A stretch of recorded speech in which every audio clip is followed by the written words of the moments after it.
Welcome, everybody, to our very first YOUmedia, and I guess we're calling this the kind of resource development show and tell. So last weekend, which was August 18th to the 21st, the YOUmedia Learning Labs Network held a resource development retreat in Northern California outside of San Francisco, and the goal was to create resources for the network by the network. And the first one we have today is Sid Gray from DreamYard, and the person interviewing her is Daniel. And we also have AJ, one of our lead contributors, on this hangout as well. So I'll let you guys take over, and Sid, give you a chance to talk about what you made.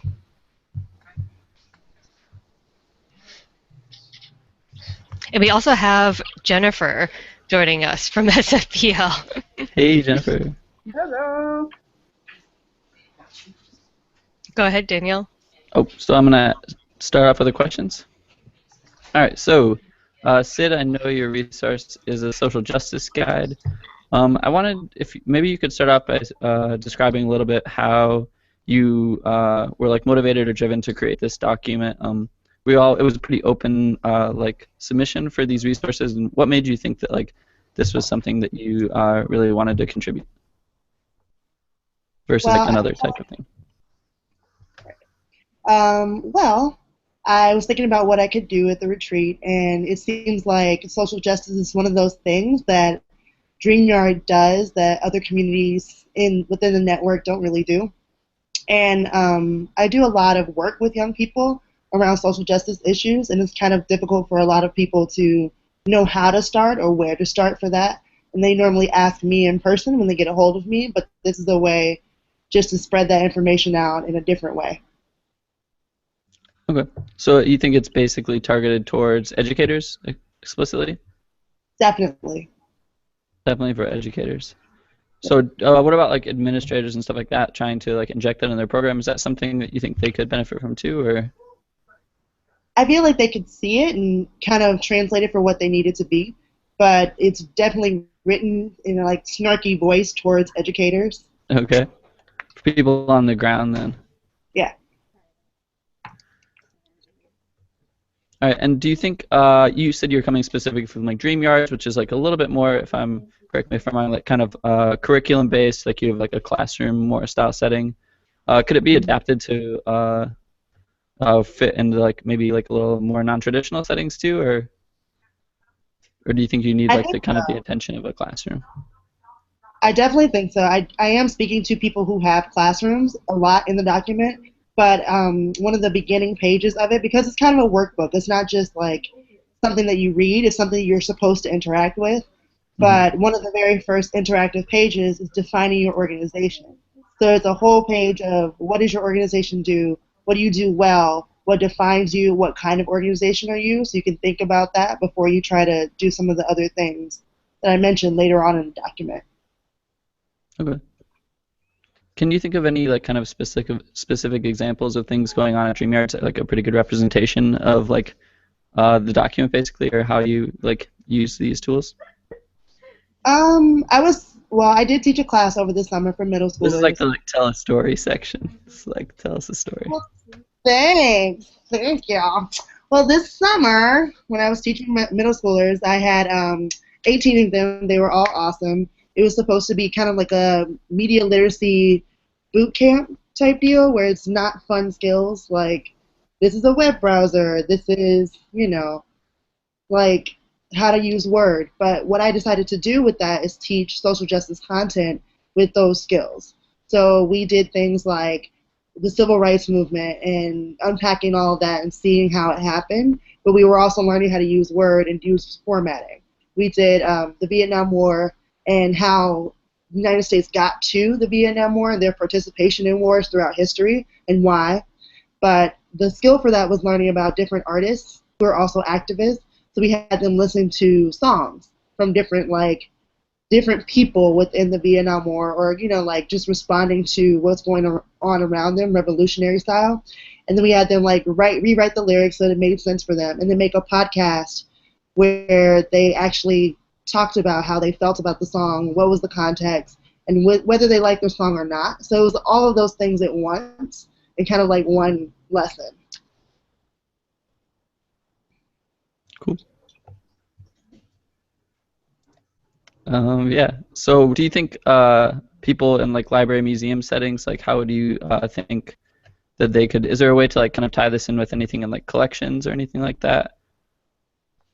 Definitely. I think that whatever you already do, social justice can be integrated into it. If you think about the skills that you teach or the concepts that you teach, and then finding out the history behind them, finding as much information as you can about where you are and how that place came to be, it's easy to kind of like tie it into the things that you have already. Cool. Yes. Anybody else have any questions?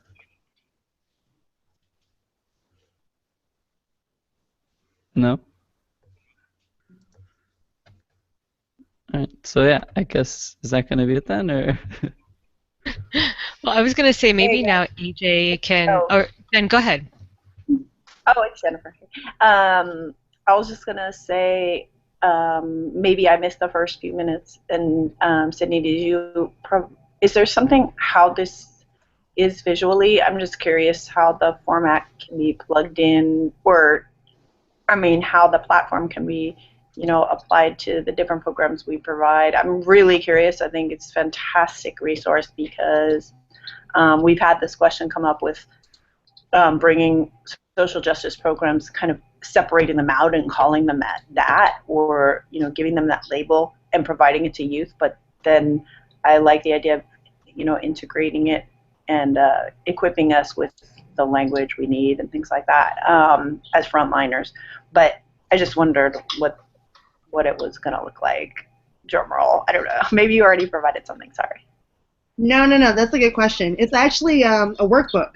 So I initially intended it to be like just a brain dump of all the stuff that I do and all the practices that I have. But as I kept going, it's like it became kind of this fill in the blank workbook where you can print out all the pages and like write all over them and figure it out on your own, kind of like how you want to interact with it. So if you see it, it's on the Community of Practice now. It's really like 20-page workbook with resource guide on how I like integrate social justice into my practice. Cool. I'm going to open it. Yeah, looking at it now, I think one of the sections I'm like most interested in really going through that 20 tips for creating a safe classroom culture is like pretty important. I've like done like different like social justice like type conversation things in the midst of workshops, and yeah, like you kind of myth bust in that one section that like it's gonna get tense at times, and there's gonna be like conversations that could like trigger people into some like pretty extreme reactions and stuff. So yeah, just making sure you're building the type of space where those conversations aren't like halted by those challenges, or people aren't like giving up right away or whatever, that are putting up defensive walls and not staying open to the conversation. So yeah, I think that's one segment of it that's going to be pretty helpful for other people. I have a question. So one of the pages is like of the workbook is called like "What's your stuff?" and there's lots of there's lots of fill in the blanks. You guide us through questions like, what are some examples of your privilege? What do you take for granted? When are you or your community a target of oppression by who or what? And so is this, like, this page, is this supposed to be filled out by the educator, or could the educator give this also to, could we give this to our like teens as well? So it depends on where your teams are, right? So that page is meant to be for the educator before they go to a group of teens, because it's really hard to navigate issues if you haven't dealt with them yourself first. So it's meant to be this like page of get it together, figure out what your own things are before you go into a group of young people and try to help them navigate it. But it can, whatever you want to do with it, it can totally be pushed in different directions. If you find it useful to use with young people, then great. Nice. No, I like this. It totally helps us like walk through the whole thing. And then the last thing you have is a lesson template. Could you walk us through that a little bit? You take us from like the beginning of the class ritual to like you even include breaks somewhere to the end of class ritual. How long is that lesson template supposed to be like a day, or is it like a week, or how long? So I use that lesson template whenever I'm planning a lesson, actually, and it kind of stretches or shrinks depending on how much time I have. So if I have 2 hours, I get all that done kind of in 2 hours. but the check-in is like 5 minutes, or the, like the circle is 5 minutes. It kind of shrinks down to that. But I also use that same template for teaching the class that I did this summer from 10 to 4. So everything kind of grew. We got more in depth. We had more resources. We had more chances to like grapple with the issues because we just had a longer class. Nice. Oh. Alrighty. So according to my time, that's been about 10 minutes. Any final words? Anyone? I love it. Totally wowed by it. Yeah, I'm really excited for it to be on the site. So like, and this, like looking at your space and like who, I don't know, just analyzing who's there. It's just, yeah, it's really thorough. I'm excited to share it with our home team here, just to like, especially because the libraries and what's represented in the space, we have so many of our branches, and this will really be great for them to just look at that lens. Not that they don't already, but it's a tool. Nice job. It's a nice tool. And it reminds me of like coloring books from when I was little. That was the point. Yeah. All right. Well, thanks everyone. Thank you. Well, what I was going to say before everyone signs off, I wanted to say, tell some people where they can actually find this resource now. AJ, since you are the resource wrangler, you're the lead contributor, resource wrangler, could you talk about that for a second before we sign off? Yeah, just go to community.youmedia.org and log in. You do have to sign in. You have to be part of this network, so there's a big button that says join the network or join the community of practice or COP today. So if you're not part of that, go ahead and follow the directions on there, and then you can just follow it on the discussion board. Once you're part of the discussion or of the network, you'll get like regular emails, and you can always change your subscription so that you don't get you can get like 1 email a day or 1 email per discussion thread reply. And all of these things, all of this resource along with a bunch of other resources will be on this site. So it's community.youmedia.org. Right, so I'll be posting this to the community site, and I also wanted to let everyone know that we're going to be doing something similar to this pretty much every week, covering everyone's resources, and we realized that was going to take us up until maybe the middle of December, so you'll get a chance to watch these, 10 to 15 minute, we were intending it to be a 5 to 10 minute, but we'll still tweak it and perfect this, this way of sharing information as we go along. Thanks for joining us, everyone. Bye.